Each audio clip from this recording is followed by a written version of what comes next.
When the DJ handed me the microphone, my mother-in-law smirked from across the ballroom, fully expecting a grateful toast in her honor. She had absolutely no idea that in the next 60 seconds, I was going to burn her entire world to the ground in front of every person she'd ever tried to impress. Let me back up just 10 minutes, because that's all it took for everything to unravel. My name is Violet Harper. I'm 29 years old, and until the afternoon of my own wedding, I genuinely believed I was marrying into a decent, loving family. 3 years with Mark, and I never fully saw it. The quiet, corrosive snobbery that ran through his bloodline like a current. His mother, Evelyn, was the architect of it all. She carried herself like faded royalty, looked down on anyone who worked with their hands, and made no secret of her contempt for people she considered beneath her social standing. My parents fell squarely into that category. My father, Arthur, spent 35 years teaching high school carpentry. My mother, Eleanor, ran a small home bakery. They were never wealthy, but they were extraordinary. When Mark and I got engaged, they didn't hesitate for a single moment. They handed over their entire life savings, $45,000, to give me the wedding I'd always dreamed of. Every flower arrangement, every course of the 5-course dinner, the open bar, the grand ballroom at a historic estate, all of it paid for in cash by my father's calloused, hard-working hands. Evelyn contributed nothing except endless passive-aggressive commentary. She criticized my parents' taste, made sure everyone knew her family belonged to the local country club, and treated my mother and father like charming background furniture. But my parents absorbed every slight with quiet grace, because they just wanted me to be happy. They had no idea what Evelyn was actually planning, and neither did I. The ceremony was brief and genuinely beautiful. But the moment we stepped into the reception hall, the illusion shattered completely. I had slipped away for 10 minutes to fix the train of my dress. When I walked back toward the ballroom, I spotted my parents standing awkwardly near the doors to the catering kitchen, holding their menus with uncomfortable, uncertain smiles. I moved toward the VIP head table, the long, elegantly decorated centerpiece of the entire room, positioned directly in front of the dance floor. It had 9 seats, 4 reserved for my family and me, 5 for Mark and his. But as I got closer, my stomach dropped. The custom place cards my mother had spent hours hand-lettering in calligraphy were gone. In their place sat Evelyn's distant cousins and her country club friends, laughing and sipping champagne that my father had paid for. I ducked behind a decorated pillar, close enough to hear everything. Evelyn leaned toward Mark, who was casually adjusting his cufflinks, and said it with a sneer. She'd moved my parents to table 14, near the back doors. They looked far too poor to sit up front, she told him. Their clothes were off the rack, and having them in the main photos would ruin the aesthetic for the family album. I stood completely still, waiting for Mark to push back, to defend the 2 people who had just funded his entire wedding day. He shrugged. "Yeah, you're probably right, Mum. They're simple people. They'll be happier out of the spotlight." The blood rushed to my ears, hot and deafening. I stepped out from behind that pillar, grabbed Mark by the arm, and pulled him into the hallway near the coat check. My voice was barely above a whisper, but my hands were shaking with rage. I told him to fix it. Put my parents back at the head table immediately. They paid $45,000 for everything in that room, and his mother had just shoved them next to the kitchen. Mark rubbed the back of his neck and told me not to make a scene over chairs. It was just seating. I told him it wasn't about chairs, it was about respect. His mother had called my parents poor. She said they'd ruin the photos, and he agreed with her. He shifted into something worse than defensiveness. He turned patronizing. His family had a reputation to uphold, he said. My parents were quiet, simple people who didn't care about the spotlight. Why was I trying to ruin his mother's special night over something so trivial? His mother's special night.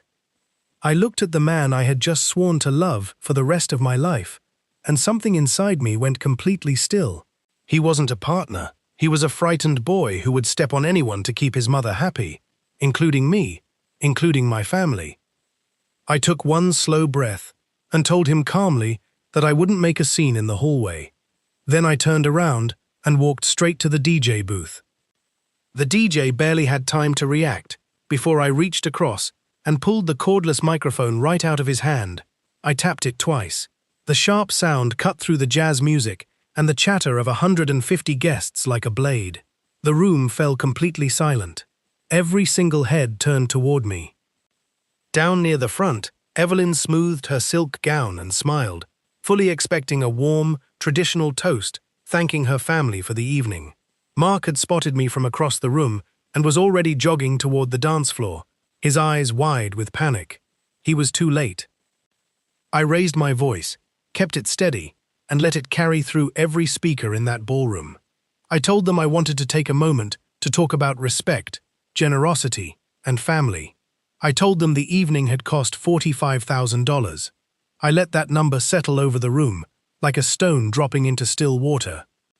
Then I pointed toward the back doors where my parents were standing and told every guest exactly who had paid for every flower, every plate of food, and every drop of champagne they were enjoying that night. My father, a public school teacher, my mother, a small-town baker, their entire life savings. And then I told them that 5 minutes ago, my mother-in-law had removed my parents' names from the head table and moved them next to the kitchen because she said they looked too poor to be in the wedding photos. The gasp that rolled through that room was immediate and visceral. Guests turned toward the kitchen doors. My father was holding my mother's hand, both of them staring at me, with expressions I will never forget. Evelyn's face turned a deep, furious red. Mark reached the edge of the dance floor and lunged for the microphone. I stepped back, holding it out of reach. He hissed at me to stop, that I was losing my mind. I told him, directly into the mic, that I wasn't finished, because the story went deeper than a seating chart. I told the room what I had discovered the day before the wedding. 2 months earlier, Mark had asked my father for a $15,000 advance on the venue deposit, claiming his mother wanted to contribute through a joint payment and needed cash up front. My father trusted him without question and wrote the check, but I had found the receipts. Mark hadn't used that money for the venue. He had used my father's savings to quietly pay off Evelyn's personal credit card debt. The room erupted. Evelyn looked like the floor had opened beneath her feet, her eyes darting frantically as her country club friends whispered behind their hands. Mark stood frozen, completely exposed under the ballroom lights, in front of every person he'd ever tried to impress. I looked him directly in the eye and told him to enjoy the rest of the dinner my parents had purchased, because the following morning, I was filing for an annulment.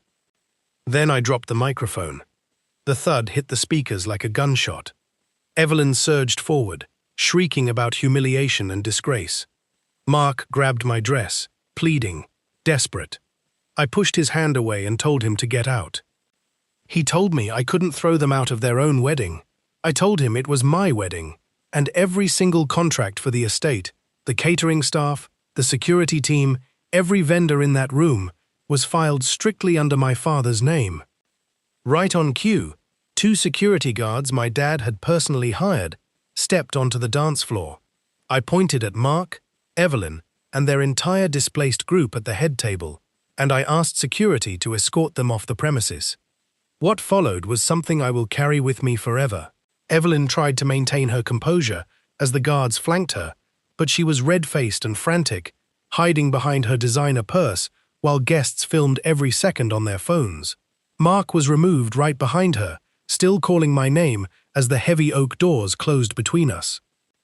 I didn't look back once. 6 months later, life looks unrecognizable, in the best possible way. The annulment was finalized without complication. Because the reception had ended so early, we recovered a partial refund from the venue and caterers for unused hours. My parents and I took that money and spent 3 weeks traveling through Europe together. 3 weeks of laughter and beauty and meals that had nothing to do with anyone else's approval. As for Mark and Evelyn, the exposure didn't stop at the ballroom doors. Once the video spread and word moved through their social circle, creditors and vendors came calling. Evelyn was forced to liquidate her country club membership to repay the stolen $15,000 under threat of legal action. Mark lost his position at a prominent local firm when his employer saw the footage and decided his integrity wasn't worth the liability. I won't pretend that picking up that microphone wasn't terrifying. My hands were shaking. My voice almost broke. But I had watched my parents stand quietly in the corner of a room they had paid for, humiliated by people who had given nothing, and I refused to be quiet for one more second. Real class has nothing to do with country clubs or designer gowns or sitting at the head table.